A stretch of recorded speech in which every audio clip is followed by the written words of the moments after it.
Son las 10 de la mañana con 3 minutos. Muy buenos días. Gracias por esperar esta entrevista, esta conferencia con el doctor que nos acompaña en esta mañana, Alejandro Vanegas Rivero, docente de la Facultad de Ciencias Económicas. Voy a saludarla primeramente a la ingeniera Juana Borja, que en esta oportunidad nos acompaña para esta conferencia. Buenos días, ingeniera Juana. Estamos ya en una transmisión en vivo a través de la página de la Facultad de Ciencias Económicas. Muy buenos días. En primera instancia a nuestro elegante expositor, doctor Alejandro Vanegas, a los estudiantes, a los docentes, al público en general que se ha conectado para poder conocer y ante todo ver la transmisión que estamos haciendo de una temática de vital importancia dentro de la academia y en estos momentos que estamos atravesando una pandemia tan grave como es el coronavirus. Bien, vamos a conocerle un poquito más al doctor Alejandro que nos acompaña en esta mañana, primeramente conociendo un poco de su formación profesional, ingeniera Juana, también acerca de su experiencia laboral que él actualmente tiene. Muy bien. Buen día. Buenos días, doctor. Darle la bienvenida y agradecerle de antemano por el tiempo, sabemos que es muy limitado por las funciones que se desempeña. Ahora me gustaría, como estamos abiertos para el público general, para la facultad, los colegas docentes lo conocen, pero nos gustaría que usted nos hable de su formación y ante todo la experiencia profesional, el cargo que actualmente está desempeñando, que nos permita y les permita al público conocer la pertenencia, la temática que se va a hablar en este momento. Perfecto, muchísimas gracias, ingeniera Juana Borja. Antes que nada, agradecer a la facultad y también felicitar a las autoridades por esta iniciativa que se da. Precisamente comentábamos extra al inicio de que estamos en tiempos difíciles. Creo que para la educación es una gran oportunidad el tema de desarrollar la virtualidad. Y precisamente en el contexto en el que estamos, es muy importante la labor que hace la facultad con este tipo de iniciativas en la cual se establezcan charlas, incluso con participación de sus estudiantes, de sus docentes, y lógicamente eso también como universidad deja un rol muy importante, porque básicamente ahorita estamos en una situación bastante complicada. De hecho, si vemos los medios de comunicación, hay bastante pánico, hay bastante histérisis. Entonces, como universitarios es importante, en primer lugar, que estemos lo más informados posible y en segunda instancia, que establezcamos debates académicos, virtuales y que lógicamente las academias no paren, ¿no? Entonces, en tal sentido, en primer lugar, veo una actividad bastante importante y ojalá que siga así la facultad, lo cual es bastante loable. En segundo lugar, bueno, yo soy docente de la Facultad de Ciencias Económicas y actualmente también me encuentro desempeñando soy miembro del directorio del Banco Central de Bolivia. Bueno, ahorita estamos en una coyuntura bastante difícil. A nivel personal, soy economista de formación básica, tengo una maestría en finanzas y tengo un doctorado en ciencias económicas, ¿no? Las asignaturas que doy en la Universidad Autónoma Gabriel René Moreno son de econometría 1 y 2, modelación financiera. También soy investigador. Mi meta es que todos los semestres debo publicar un artículo, entonces, lo cual es una profesión que me llena de bastante satisfacción porque mi profesión es ser investigador.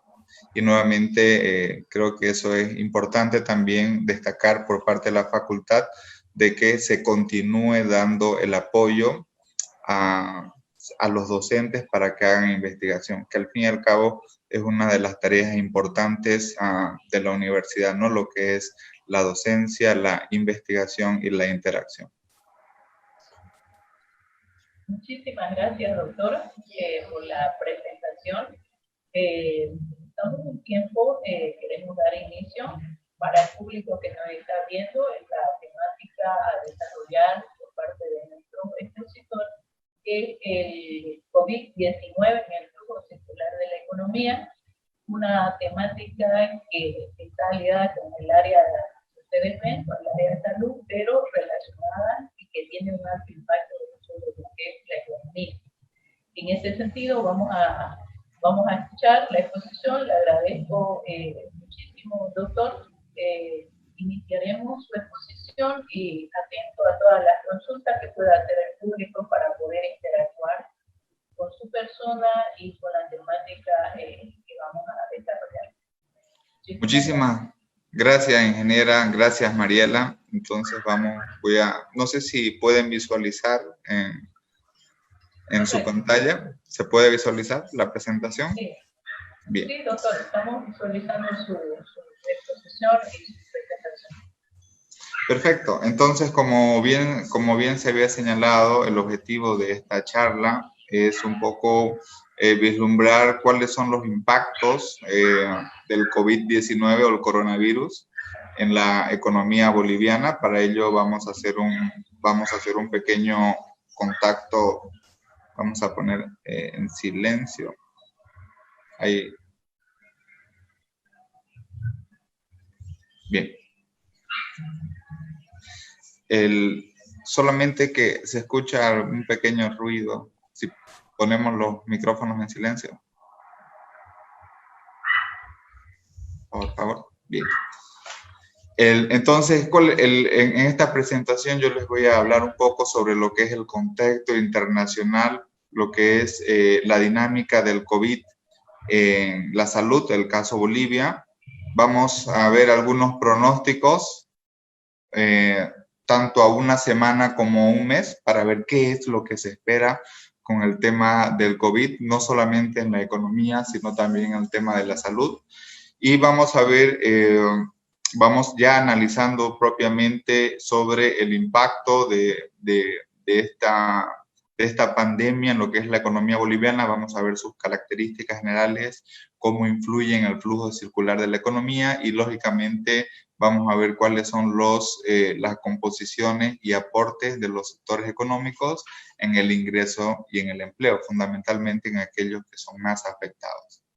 En tal sentido, vamos a comenzar viendo lo que es el contexto internacional, y aquí yo quiero señalar un índice que se llama el Índice Global de Incertidumbre Económica. Lógicamente, este índice está compuesto por una serie de indicadores de diferentes países, y lo que podemos ver es que desde que apareció el coronavirus COVID-19, lo que ha sucedido en el último tiempo es que la incertidumbre económica internacional se ha incrementado de forma sustantiva durante los últimos meses. Entonces, ese es un primer elemento de cómo el coronavirus a escala mundial se ha vinculado con mayor incertidumbre global. Por otra parte, también les estoy compartiendo un mapa en la cual las aerolíneas a nivel mundial han sido afectadas ante las cancelaciones, cierres y restricciones de viajes en todo el mundo. Como ustedes pueden ver en el mapa, los países que están con color más oscuro es donde ha existido la suspensión y restricciones de viajes. Prácticamente ha sido a nivel global el tema de las restricciones. De igual forma, si evaluamos también el contexto internacional, ¿qué sucede con los restaurantes, por ejemplo? Los restaurantes han caído básicamente en el índice con contracciones entre el 80, 90 o 100%. Hablamos de Reino Unido, Estados Unidos, Irlanda, Alemania, Canadá. En realidad, casi todos los países han tenido esta contracción, y desde luego el sector de servicios, restaurantes han sido los más afectados. La economía boliviana es una economía dependiente del precio del petróleo, de las materias primas. ¿Qué ha sucedido con el precio del petróleo? Ha caído a niveles inclusive alrededor de los $20. Si vemos el precio del petróleo en su auge, estuvo bordeando los $150 allá entre el 2008 y el 2009, pero con el tema del coronavirus, el precio del petróleo básicamente se ha desplomado, y lo importante aquí es que esto afecta desde luego a los ingresos del Estado, y ese ingreso también tiene su repercusión negativa para lo que son las universidades, los municipios, las gobernaciones, y por lo tanto nos pone también como universidad en un contexto negativo. Diversas organismos multilaterales han hecho ya su ajuste en los pronósticos para diversas economías, y aquí podemos verlo, lo que es el pronóstico antes del coronavirus y lo que es la revisión o después del coronavirus. ¿Y qué es lo que vemos en tema de los pronósticos? Por ejemplo, Capital Economics, previo al coronavirus, decía que la economía mundial, las economías avanzadas, las economías emergentes y América Latina iban a crecer, iban a haber signos positivos en el crecimiento. ¿Qué sucede después del coronavirus? Todos los países van a tener contracción, o de forma generalizada por regiones económicas, todos los países van a tener cifras negativas. El Fondo Monetario Internacional ha realizado un comunicado en el cual para el 2020 se esperan recesiones en 170 países. Entonces estamos diciendo de que el escenario desde el punto de vista internacional es bastante negativo. Posiblemente se está asociando de que la crisis actual que pueda generar el coronavirus sea muy similar a la crisis de las bolsas de valores, a la crisis económica y la gran recesión de 1929.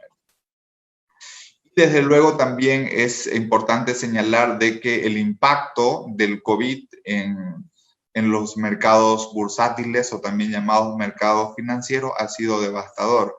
Hemos tenido contracciones, ya sea en las bolsas, como ser la bolsa de Londres, la bolsa de Nueva York o la bolsa de Japón. Todos estos mercados financieros internacionales han cerrado a la baja y con signos negativos.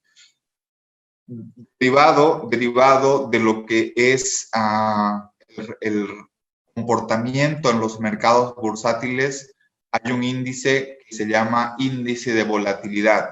¿Qué mide este índice de volatilidad? Precisamente la variabilidad en los mercados financieros internacionales.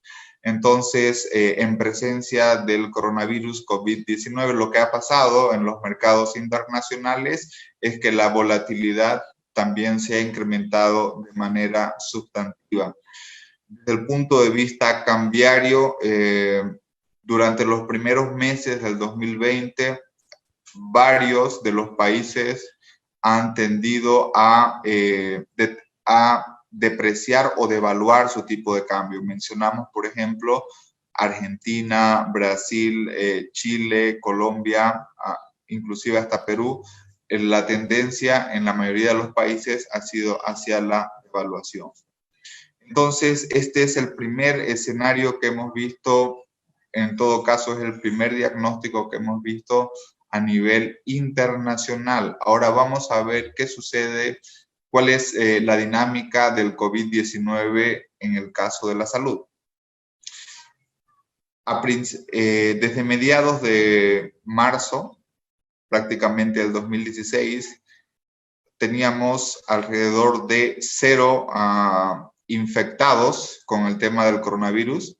Y si vemos el dato al día de ayer, por ejemplo, ya se habían sobrepasado los 300 casos diagnosticados. Entonces, hemos entrado acá en una curva ascendente en el tema del número de infectados.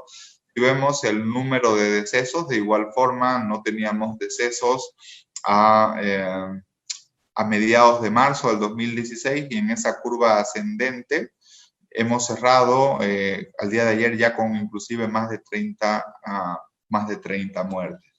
Si vemos una relación entre el número de infectados y el número de muertes, desde luego esto es una relación positiva, ¿no? Es decir, a medida de que se incremente el número de infectados, el número de muertes también se incrementa. En países internacionales se habla de una tasa de mortalidad entre el 2 y el 3%. Sin embargo, en Bolivia, con los datos que tenemos hoy, si comparamos la relación número de muertes, número de infectados, estaríamos entre el 7 y el 8%. Entonces, eso implica de que tenemos mayor mortalidad y hay varios factores. Si bien es cierto que si comparamos nuestro país, por ejemplo, con un país europeo, nuestra base piramidal no tiene tanto peso las personas adultas mayores. Sin embargo, tenemos otras complicaciones en temas de salud de nuestra sociedad. Si bien es cierto, tenemos una pirámide poblacional relativamente joven, sin embargo, tenemos problemas que están vinculados, como por ejemplo el tema del sobrepeso, el tema de la diabetes, el tema de la chaga, entonces el tema de cardiopatías, el tema de presión arterial. Entonces, estos condicionantes en términos de salud hacen de que la tasa de la mortalidad sea mayor. Y como tercer punto dentro de mi presentación, yo quiero mostrarles un poco algunos escenarios de pronóstico con el tema del COVID. Y aquí yo les voy a mencionar, este es un modelo de pronóstico que tenemos a 5 días adelante. De hecho, el último dato observado aquí fue del 11 de abril. Y en el pronóstico de 5 días hacia adelante, por lo tanto, el pronóstico se hace hasta el 16 de abril. Entonces, si podemos ver, en el caso, bajo un modelo de pronóstico para los casos confirmados en Bolivia, la tendencia, digamos que el escenario pesimista sería que para el próximo 16 de abril superemos los 450 casos en un escenario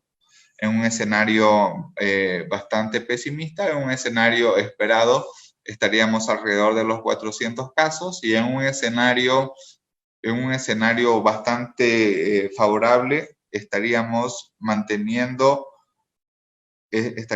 alrededor de los 350 casos. Entonces, el escenario para este modelo es que el número de casos confirmados va a continuar en aumento. Aquí planteamos otro modelo, otra forma de estimación, en la cual nos señala que al 16 de abril tendríamos más de 400 infectados, y desde luego también esto significa de que haría un aumento.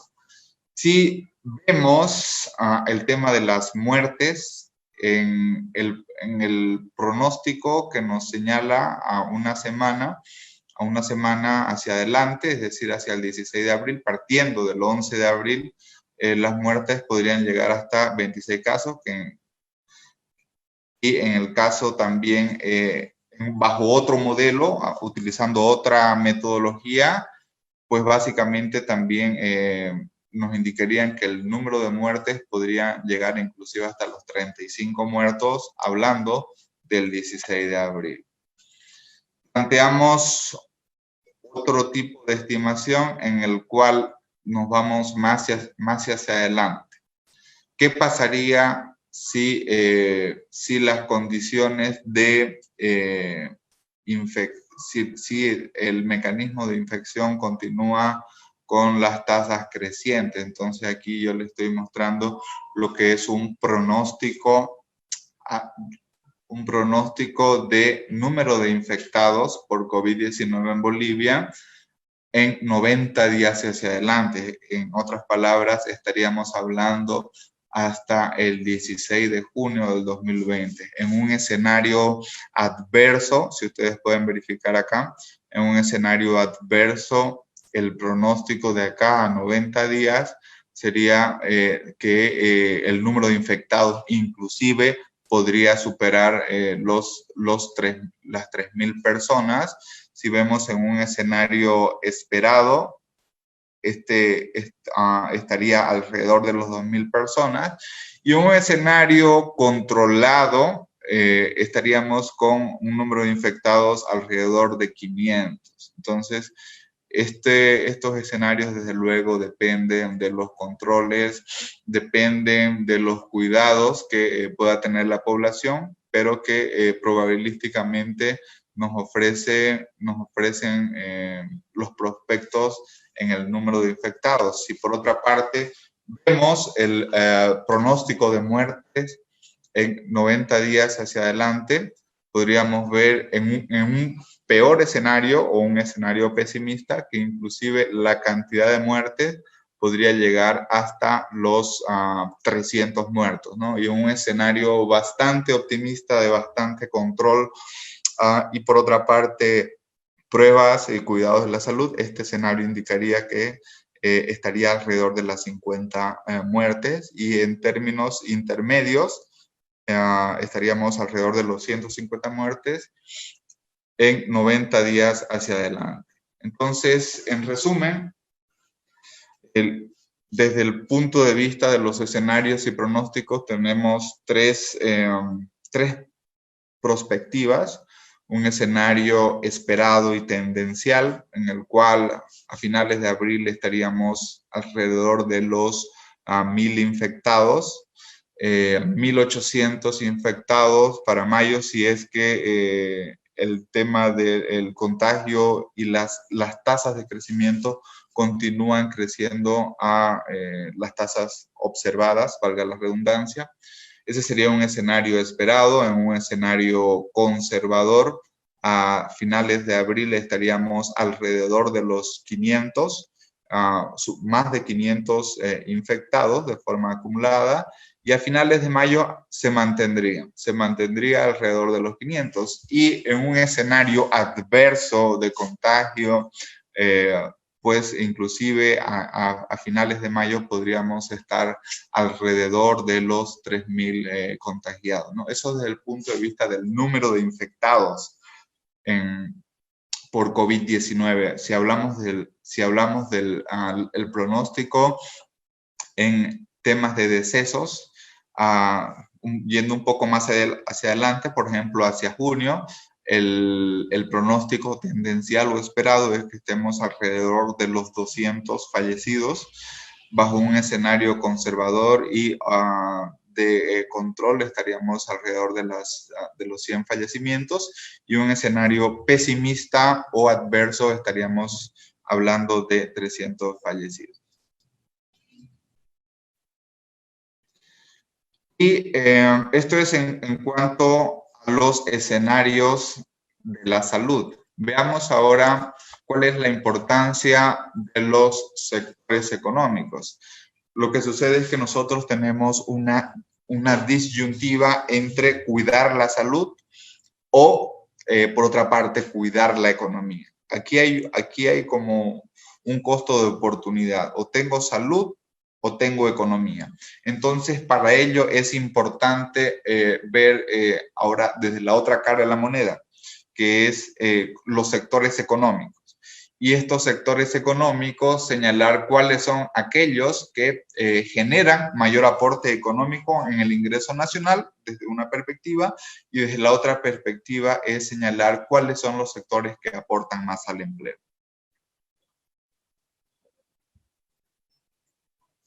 Si vemos el aporte de los sectores económicos al ingreso nacional, en primer lugar se encuentra los servicios de administración pública, en la cual aporta al ingreso nacional un 18%, en primer lugar, es el principal sector.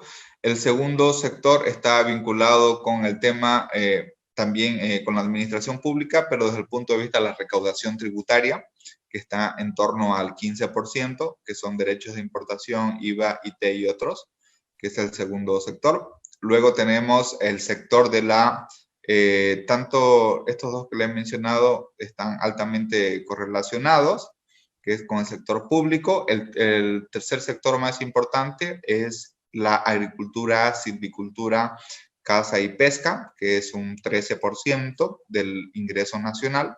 El cuarto sector es la industria manufacturera, que estaríamos hablando en términos del 11%. Luego tenemos dos sectores también, que es servicios financieros, seguros y empresas afines, que está en torno al 10%. De igual forma como transporte y comunicaciones, con un aporte del 10%. Lo que está con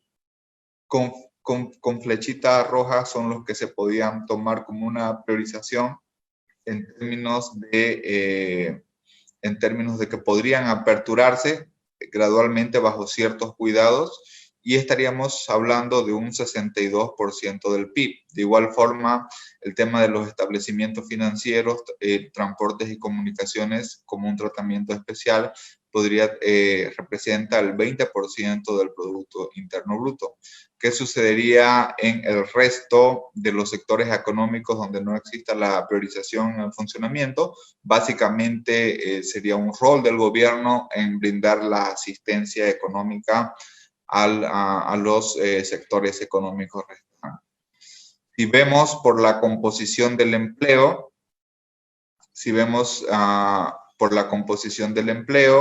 el sector que tiene mayor aporte al empleo es el sector de agricultura, ganadería, caza y pesca, que aporta el 28% del empleo nacional, esto con datos al cuarto trimestre del 2019. El segundo sector que mayor aporta al empleo nacional es la industria de la manufactura. Luego tenemos, después de la agricultura están las ventas al por mayor y venta por menor. Básicamente estamos hablando del comercio. Después del comercio, en tercer lugar está la industria manufacturera, que representa el 11%. En cuarto lugar hay otras actividades. También está transporte, almacenamiento y lógicamente, si damos aquí la política económica tendría que redireccionar entre aporte al ingreso y empleo. Hay una diferencia entre ambos, porque resulta de que aquellos sectores que más aportan al ingreso nacional no necesariamente son los sectores que más aportan al empleo y viceversa, ¿no? Y también podemos ver el aporte de los sectores económicos según el área, si es área rural o es área urbana. En el caso del área rural, lo más importante es el sector de la agricultura, ganadería, caza y pesca, que representa un 71% del empleo. Y en segundo lugar también está el comercio, con un 6%, y la industria manufacturera en 5%. Si hablamos del aporte de los sectores económicos al empleo nacional en el área urbana, en el área urbana, con datos al trimestre 4 del 2019, digamos que el mayor aporte está del lado del comercio, de ventas al por mayor y menor, en primer lugar. En segundo lugar tenemos la industria manufacturera, y en tercer lugar tenemos el transporte, ¿no? Entonces, haciendo una priorización del empleo y con las medidas económicas correspondientes, lo que está con flecha con color rojo, podríamos tener alrededor de un 33% del empleo en el área urbana. Y acá la importancia de aquellos sectores que no puedan trabajar sería, por lo tanto, también una asistencia por parte de la política pública. Finalmente, voy a mencionar lo que son algunas características de la economía boliviana y voy a ver lo que es el impacto o el efecto del coronavirus COVID-19 en el flujo circular. Algo que es importante señalar es que la economía boliviana está caracterizada por alta informalidad. Entonces, esta informalidad se traduce en 70% del empleo, y desde luego, por lo tanto, solamente un 30% de la economía es formal. Por otra parte, cerca de un 40% de los trabajadores tienen ingresos de frecuencia que son ni siquiera una quincena. También es importante señalar que la economía boliviana tiene una alta y directa relación con lo que son los hidrocarburos. Básicamente el gas natural y en menor medida los minerales explican más de 2/3, más del 67% del sector exportador.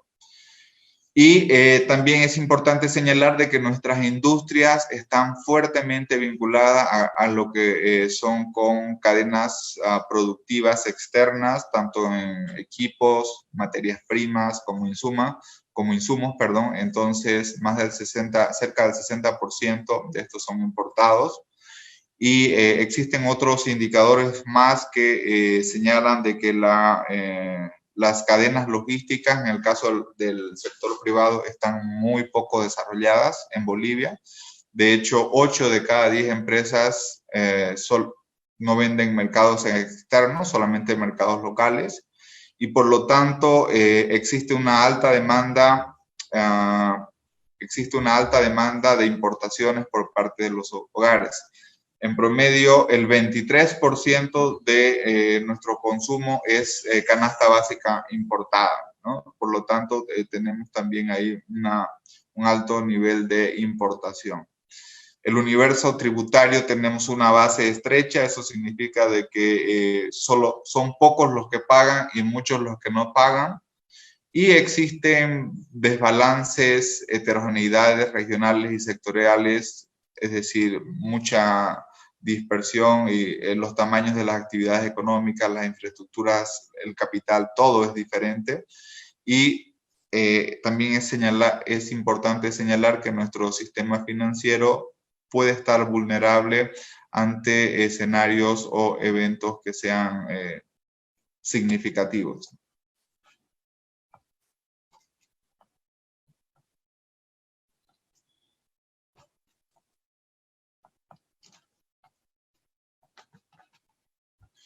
Aquí les estoy compartiendo lo que es el flujo circular de la economía. En la economía generalmente existen 4 actores. Un actor que son las familias, los hogares. Un segundo actor que es el gobierno. Un tercer actor que son las empresas. Un cuarto actor que es el resto del mundo, y finalmente dentro de estos 4 actores también podemos incluir al sistema financiero. Este es un flujo totalmente circular. Cuando hablamos de los hogares o las familias pagamos a las empresas por adquirir bienes y servicios. Por otra parte, esas empresas nos pagan a las familias con salarios. De nuestros salarios, una parte, como bien mencionaba, gastamos, otra parte ahorramos, y ese ahorro se canaliza hacia al sector financiero, lo cual el sector financiero canaliza el financiamiento para las empresas, ¿no? Las empresas tienen un círculo con el gobierno porque pagan impuestos, y el gobierno también les hace compra de bienes y servicios a las empresas. Por otra parte, hay una relación también entre lo que es el gobierno y los hogares, porque el gobierno realiza transferencias a las familias y las familias realizan pago de impuestos al gobierno. Entonces, acá hay un flujo circular. Si vemos la relación de los hogares con el resto del mundo, hay 2 vías. Primero, que las familias al resto del mundo realizan compras, importamos bienes de afuera, y por otra parte, las familias también del resto del mundo reciben remesas, es decir, muchas familias tienen familiares que están afuera, en España, en Estados Unidos, en otros países, y por lo tanto reciben remesas. Si vemos la relación entre las empresas y el resto del mundo, es que las empresas reciben recursos por las exportaciones o ventas que realizan afuera, y de igual forma hay una relación directa entre lo que es el resto del mundo con el gobierno, porque el gobierno depende del gas natural, entonces el gas lo vendemos afuera es decir, exportamos el gas, y por ese gas también recibimos pagos por concepto de exportación. De forma general, este es el flujo de la economía boliviana. ¿Y cuáles son los efectos dentro de la economía global? Como ya lo había señalado en la parte introductoria, por parte del COVID-19. Hay un colapso en el tema de los precios de las materias primas. De igual forma, caen las inversiones afuera, caen las remesas, hay bastante incertidumbre en lo que es el acceso al mercado de capitales externos. Hay colapsos en el turismo, en el transporte aéreo, la hotelería y todo lo relacionado.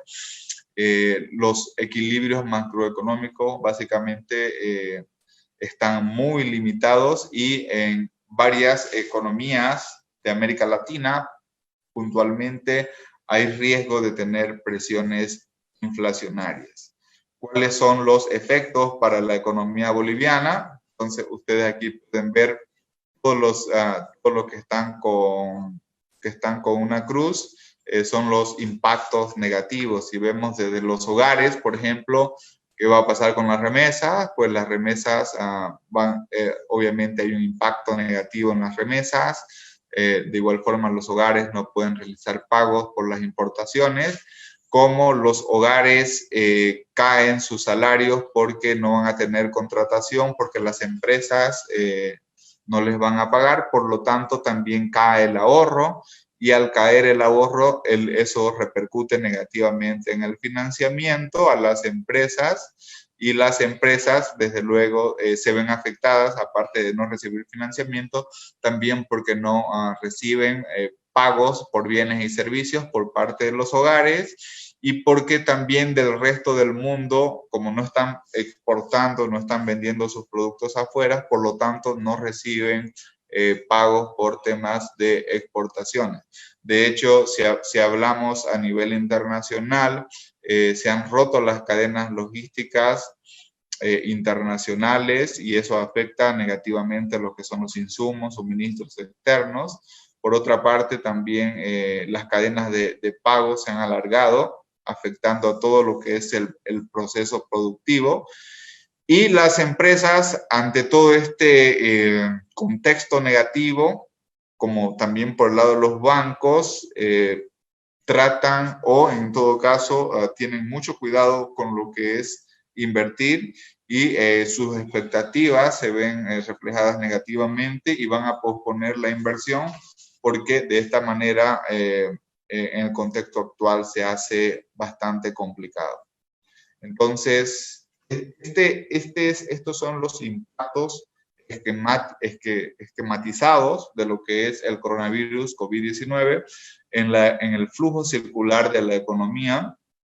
Y aquí hay algunas acciones de política monetaria, que es lo que actualmente estamos viendo en el Banco Central, que esos son créditos de emergencia al Tesoro General de la Nación por 7.000 millones de bolivianos. ¿Qué permite esto? Permite de que el TGN cuente con los recursos necesarios para la política fiscal en apoyo al sector privado, también para que se puedan otorgar bonos a las familias y sectores más vulnerables.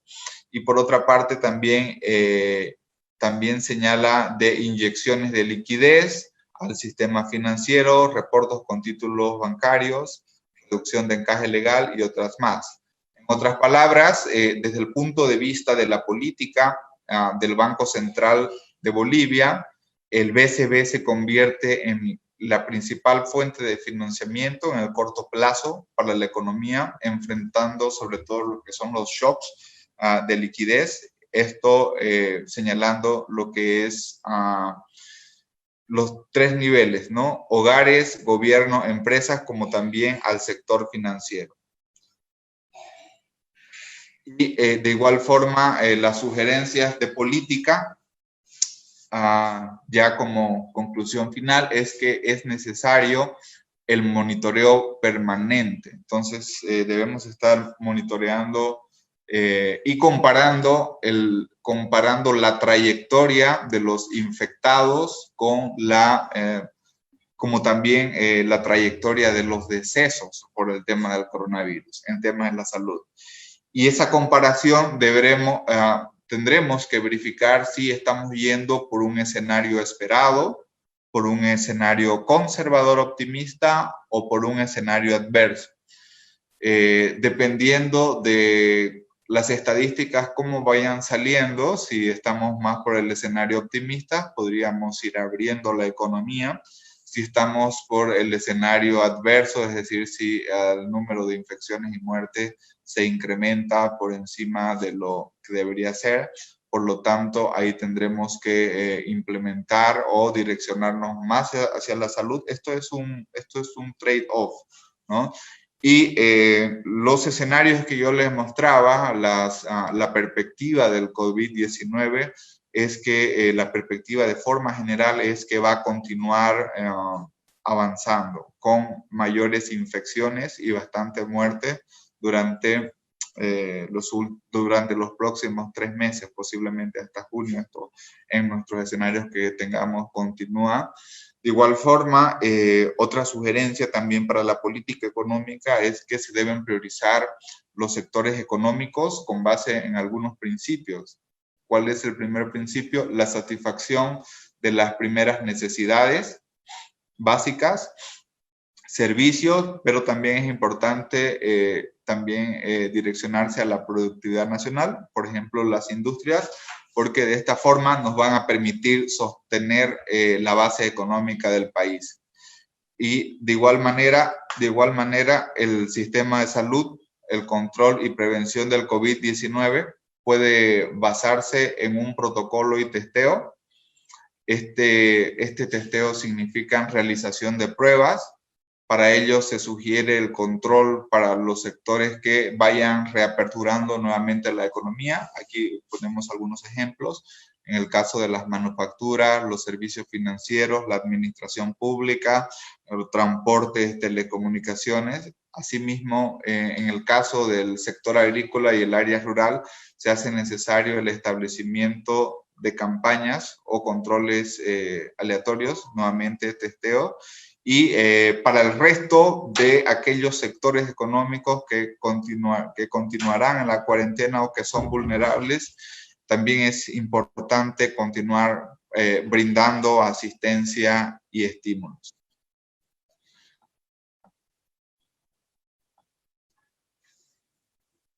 Perfecto, entonces esos son los puntos importantes en cuanto al COVID-19 en el flujo circular de la economía. Muchísimas gracias, doctor, por esta presentación compartida con todas las personas que están viendo en este momento la transmisión. Tenemos algunas preguntas que estuvieron realizando por la página de la facultad. Si ustedes tienen algunas dudas o sugerencias o comentarios que realizar en este aporte que hizo el doctor, lo pueden hacer en este momento. La ingeniera Juana tiene las preguntas para poder hacerlo en este momento. Ingeniera. Muchísimas gracias, doctor, por la disertación de vital importancia dentro de la academia. Hay un sinnúmero de consultas que están haciendo. Vamos a tratar en el tiempo de poder hacer, dar satisfacción a todos y oportunidad de que usted le pueda responder. Aquí tengo una pregunta de Pedro Figueredo. Dice, ¿qué políticas económicas debe implementar Bolivia para no sentir mucho el impacto económico per cápita que tendrán las familias de clase media baja post-coronavirus? Una consulta de Pedro Figueredo. Perfecto. Muchísimas gracias. En primer lugar, somos conscientes de que no hay una sola receta o no hay una sola medida que pueda pueda tratar de contrarrestar el efecto del coronavirus en la economía boliviana, sino tiene que ser un conjunto de medidas. Y en ese sentido, aquí yo señalaba, la propuesta principal es que la economía en algún momento del tiempo, esperamos de que sea en el mes de mayo, tiene que ir abriéndose. Desde luego, tiene que abrirse con sectores que sean menos vulnerables para el tema del contagio o, en todo caso, donde se puedan establecer los controles. ¿Cuál es el principal problema? El principal problema es que si tenemos más de 300 contagiados actualmente, el problema no son los contagiados solamente, sino son los asintomáticos que están en la calle, por los cuales no existe el control. Entonces, los sectores que se vayan abriendo la economía deben establecerse un protocolo y aquellos sectores en los cuales no se vayan abriendo la economía porque no tienen la política de testeo, entonces es donde se debe dar asistencia. Y esa asistencia básicamente actualmente se ha implementado los bonos para las familias y para el sector privado básicamente, y esto es una opinión meramente personal, que no compromete la visión ni compromete la función del Banco Central de Bolivia, le estoy hablando a título personal, es la asistencia a flujo. Cuando hablo asistencia a flujo me refiero a un tema financiero, ¿no? Especialmente para el sector microempresario, como también para las pequeñas y medianas empresas. Muy bien. Aquí tengo una consulta de uno también de nuestros seguidores. Wilber Pineiro pregunta, ¿qué políticas económicas tiene el Banco Central para evitar la posible devaluación de la moneda nacional? Perfecto. El Banco Central de Bolivia actualmente ha garantizado la estabilidad cambiaria.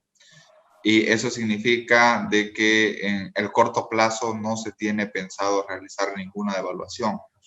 Entonces, básicamente, los niveles de reservas internacionales que han disminuido en los últimos, desde el 2016 están disminuyendo, lógicamente involucra un plan, en primer lugar, de fortalecimiento, no solamente la relación que tienen las reservas internacionales está vinculado directamente con lo que es el sector externo.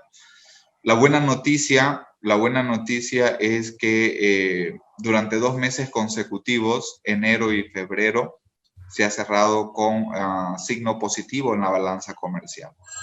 En tal sentido, en la medida de que la economía esté buscando esos equilibrios, las reservas internacionales van a estar por un sendero estable. ¿Cuáles son esos equilibrios? Básicamente es desde el punto de vista externo y desde el punto de vista fiscal. Sin embargo, en el corto plazo se garantiza la estabilidad del tipo de cambio y no va a haber devaluación para el tipo de cambio en Bolivia. Muy bien. Voy a aprovecharlo, doctor. Hay una pregunta de Luis Alberto Hurtado. Dice, ¿qué medidas debería adoptar el gobierno post-coronavirus, tomando en cuenta el colapso de precio de los commodities en el mercado internacional? Perfecto. Básicamente, y esto lo vemos para el siguiente gobierno que venga, no sé, me imagino que irá a ser después de agosto de este año. Básicamente el principal desafío es la sostenibilidad económica en el país.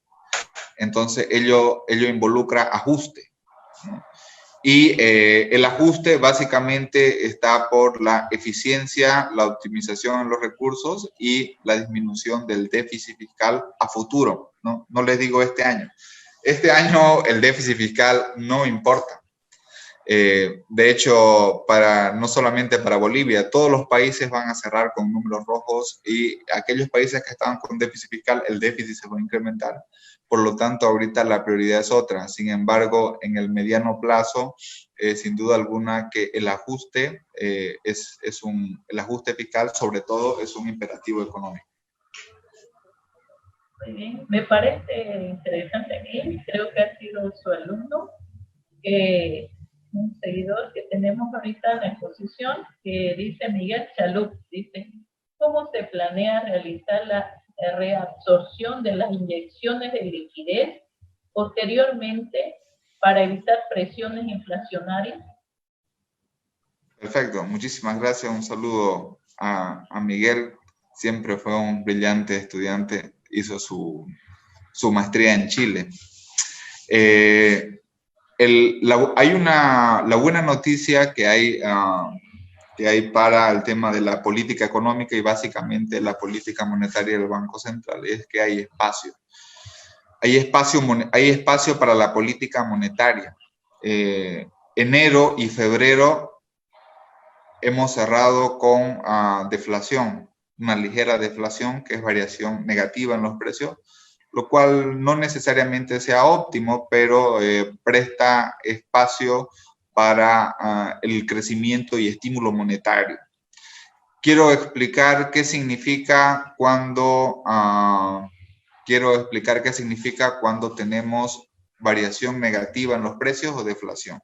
Básicamente significa de que el crecimiento en la cantidad de dinero en la economía está creciendo en menor cantidad que el crecimiento de la actividad económica. Entonces, eso es un espacio para el estímulo monetario.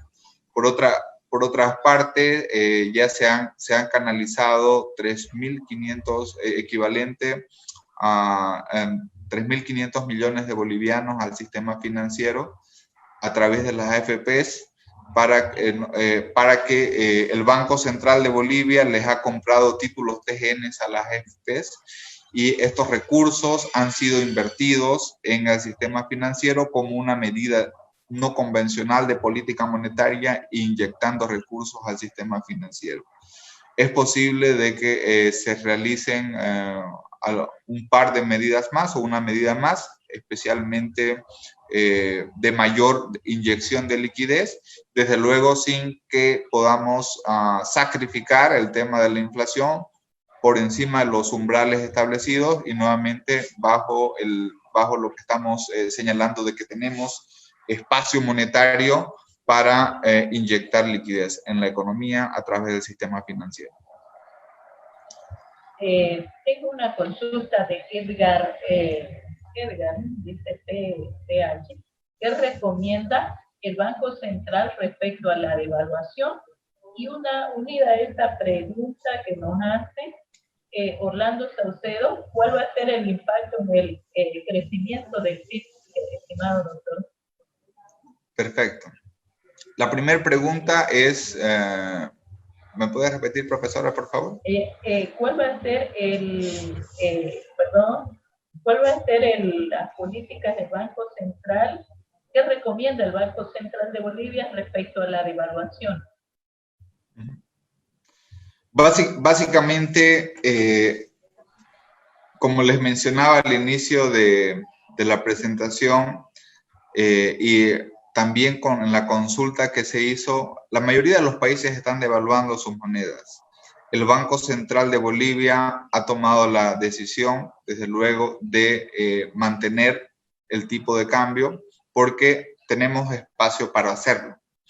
En tal sentido, pese a que las reservas internacionales han disminuido, una decisión de la política es que no vamos a devaluar, porque ahorita el devaluar la moneda tendría impactos que serían más negativos en la población y, lógicamente, se ha demostrado que una devaluación tiene un efecto tiene un efecto, perdón, negativo en lo que es el bienestar social y en lo que es el poder adquisitivo de las personas.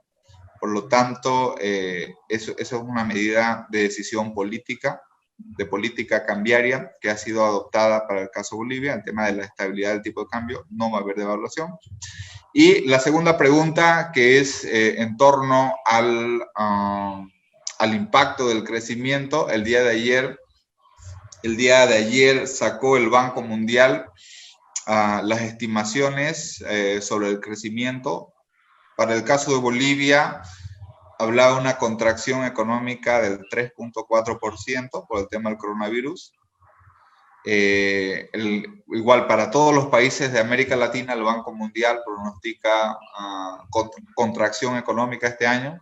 Yo les mencionaba que el Fondo Monetario Internacional también ha pronosticado de que 170 países en el mundo van a tener crecimiento negativo este año, es decir, no van a tener crecimiento, van a tener contracción.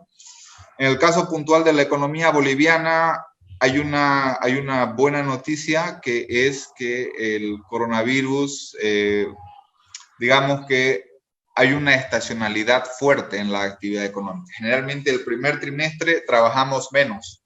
Los bolivianos en promedio el primer trimestre trabajamos menos. El segundo trimestre vamos subiendo y la estacionalidad es que los 2 últimos trimestres de la economía es donde es más dinámico. Por eso cuando tuvo el problema de los paros y bloqueos entre octubre y noviembre, se afectó negativamente porque el impacto estaba en el trimestre de mayor dinamismo. ¿Qué significa eso? Significa de que ahora el impacto está en el trimestre más flojo, llamémoslo así. Entonces, eso, de cuánto va a ser el crecimiento, va a depender de qué tan largo dure la cuarentena.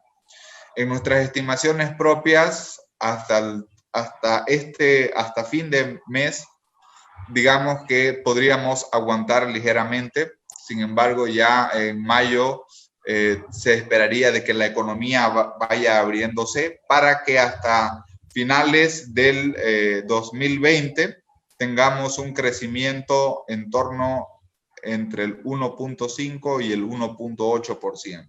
Entonces, ¿qué significaría eso? No importa el crecimiento de que sea del 1 o el 1,5.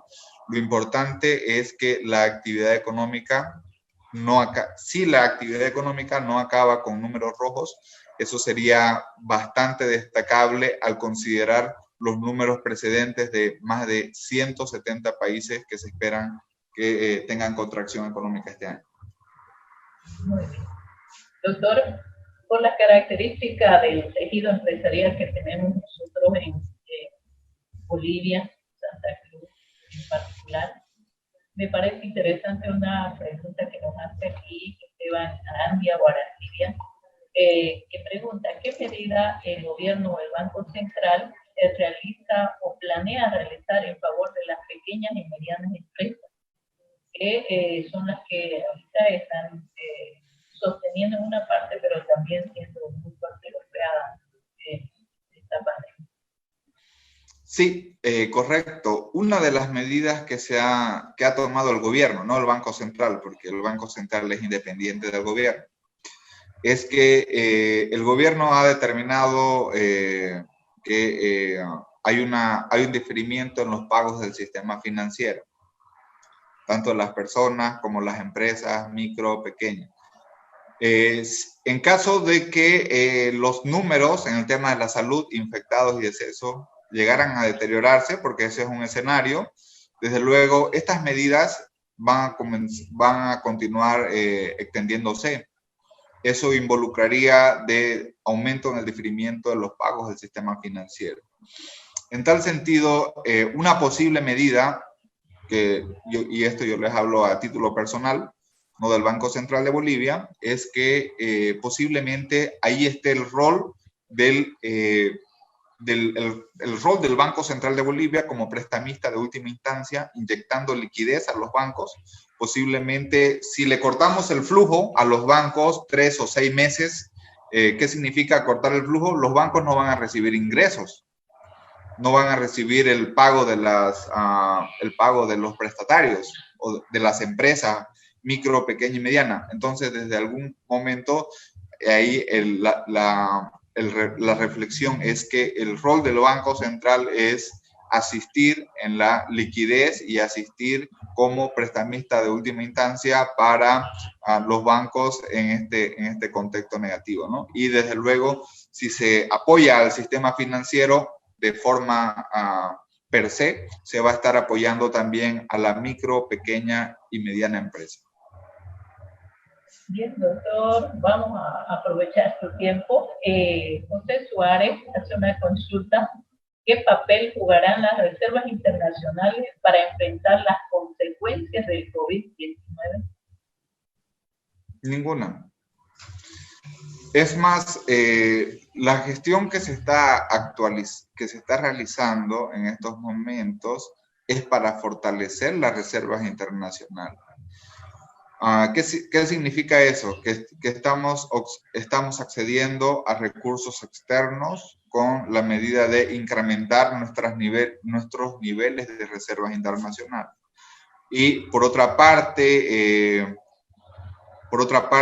toda la inyección y apoyo que del Banco Central, ya sea el Tesoro General de la Nación o cualquier medida económica complementaria, va a ser en bolivianos. Por lo tanto, al ser en bolivianos, no habría ninguna afectación al nivel de las reservas internacionales.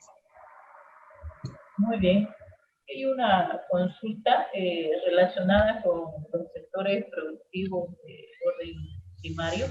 Dice, la deflación, de parte de Johnny Guarani, la deflación ha ocurrido por la disminución del consumo o la cuarentena. Eso generará una disminución de la producción agrícola de la siguiente temporada por disminución de recursos e insumos. Esto puede generar inflación al haber menos productos. ¿Están pensando, dice, en alguna medida económica para prevenir la disminución de producción de los sectores primarios? Bien, el primer comentario que podemos realizar es que durante el mes de enero y el mes de febrero se cerró con una deflación del menos 0.12%. Entonces, obviamente, enero y febrero es antes del coronavirus. Entonces, ahí no podríamos decir de que el coronavirus es el causante de la deflación, que es muy pequeña. Por otra parte, con la experiencia reciente que tuvimos entre octubre y noviembre, por el tema de los paros y bloqueos, podemos inferir de que los precios va a tener un incremento normal, digamos, ¿no? O un incremento por el tema de los costos del transporte o por el tema de la disminución en la oferta. Pero lo que vemos también es que una vez que pase todo esto, nuevamente los precios tendrían que estabilizarse. En el tema de la productividad, el Banco Central simplemente tiene un rol de estabilidad financiera, y ese rol de estabilidad financiera es apoyar al sistema financiero para que el sistema financiero canalice recursos en casos de emergencia al sector productivo. Sin embargo, las iniciativas de producción, iniciativas de ampliar la productividad está ya, desde luego, en las propias expectativas de los empresarios, ¿no? El Banco Central no puede presionar a diferentes sectores para que eleven o no su productividad, porque eso ya son objetivos más de cada quien, ¿no? Querido doctor, sé que ya estamos en tiempo para cerrar. La última consulta de Silvio Ricardo. Tenemos un sinnúmero de consultas por el tiempo. Vamos a cerrar con la consulta que hace Silvio Ricardo. Dice, ¿Qué políticas se harán para que el sector privado no se vea afectado? ¿Cómo se apoyarán para que los microempresarios no cierren sus negocios? Perfecto, muchísimas gracias. Un saludo a Silvio Ricardo. Aquí, ¿cuál es la afectación? Desde luego va a existir. No podemos decir de que no va a existir afectación. Sí la va a existir, ¿no? A nivel mundial lo está existiendo.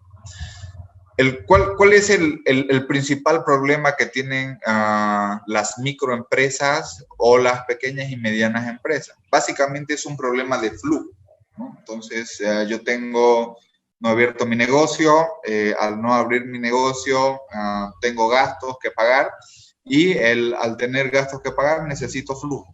Básicamente ese es el principal problema.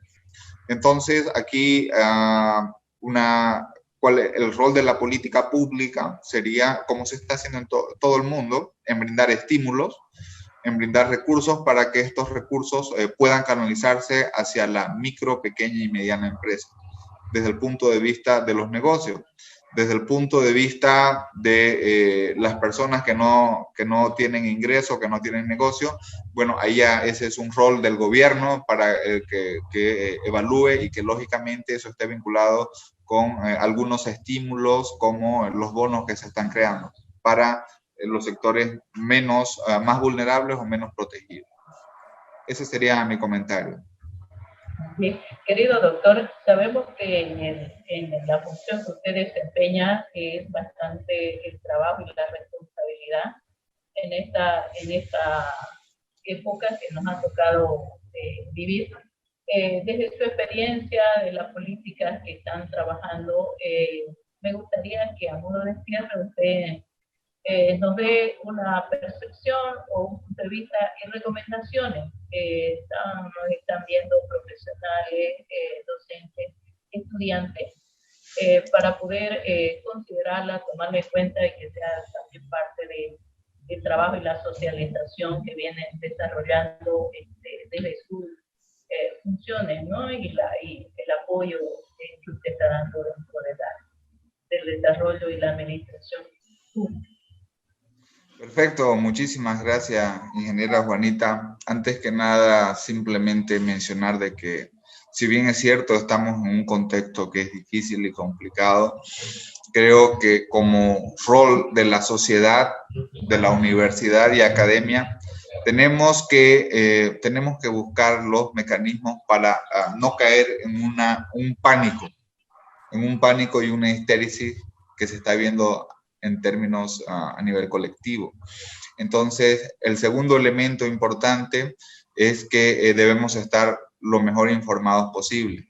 El tercer elemento importante también es que ahorita estamos en un punto de inflexión, no saber cómo lidiamos con economía y con tema de coronavirus. Creo que la pregunta importante y la reflexión final es que debemos reflexionar sobre lineamientos en ir aperturando la economía, pero sabiendo de que la pandemia o el coronavirus no acaba aquí, ¿no? Sino que va a continuar. Entonces, ese es un desafío importante. Es un desafío importante, no solamente para los tomadores de política económica, sino para la población en general. La principal responsabilidad es individual. ¿Qué significa eso? Es importante el apoyo en las políticas económicas, pero nadie me va a solucionar los problemas. ¿Qué significa eso? Significa de que yo debo solucionarme los problemas. Y desde luego, el Estado debe apoyar y debe cumplir su rol. Pero las responsabilidades son individuales. Ese es mi comentario final y desde luego siempre a estar muy bien informado.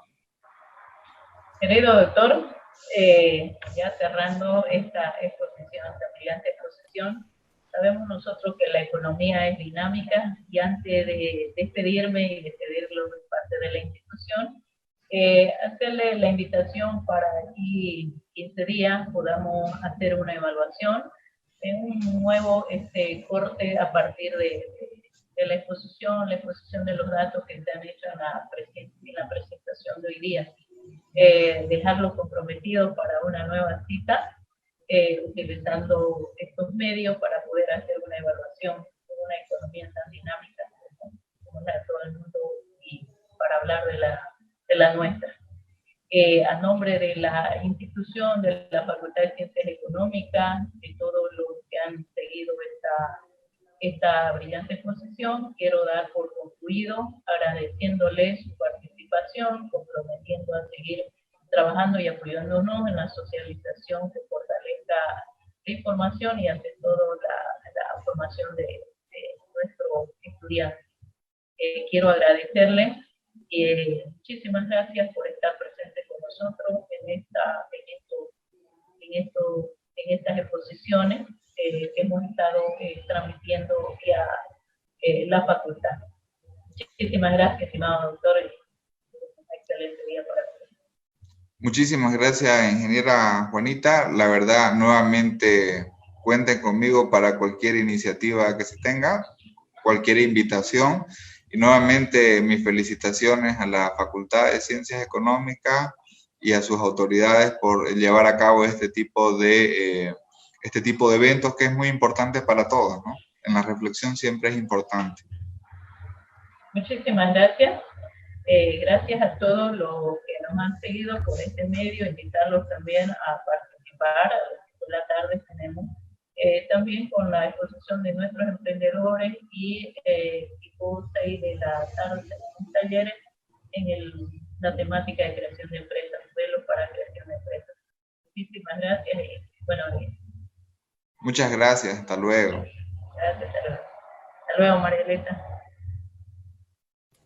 Muchas gracias por su aporte al doctor y también a usted, ingeniera Juana, así como usted lo ha comentado, en la tarde, a las 5 de la tarde tenemos estudiantes con emprendimientos y posterior a eso tenemos otro profesional que nos va a hablar también sobre emprendimientos.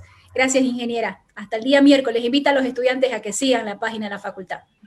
Invitar a todos los estudiantes de la Facultad de Ciencias Económicas, no solamente en calidad de ver y escuchar las diferentes ponencias, talleres y emprendimientos de sus compañeros y de los profesionales invitados, sino también a participar en calidad de expositores, mostrando las mejores prácticas que tienen ustedes, que son parte de la Facultad de Ciencias Económicas. Perfecto, muchas gracias. Permiso.